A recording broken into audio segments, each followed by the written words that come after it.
Abby, we're stood in front of your Hurco VM10i. Tell me all about it.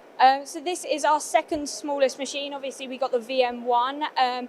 This is quite a small machine, quite compact. It's 1.8 square in footprint. We've got 660 in the X movement, we got 406 in the Y movement, and 508 in the Z. So yeah, it still can move about. So it's a very small machine, but it's very, very powerful. Yeah. What about the spindle? Spindle, 10K. And then we've got 24 stations in our tool changer. So yeah, there's a lot you can do. So entry-level machine. Yeah. Any options that we can add to this machine? If you wanted, you could go for 4-axis, 5-axis. Obviously, you got your tool and part probe that you can put on there. Through spindle coolant.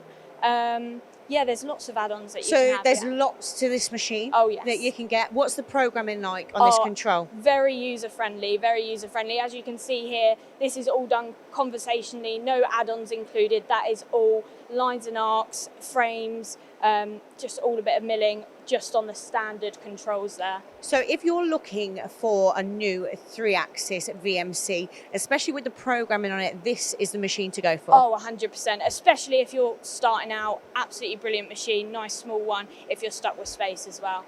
So lead times on this machine, when can I get it?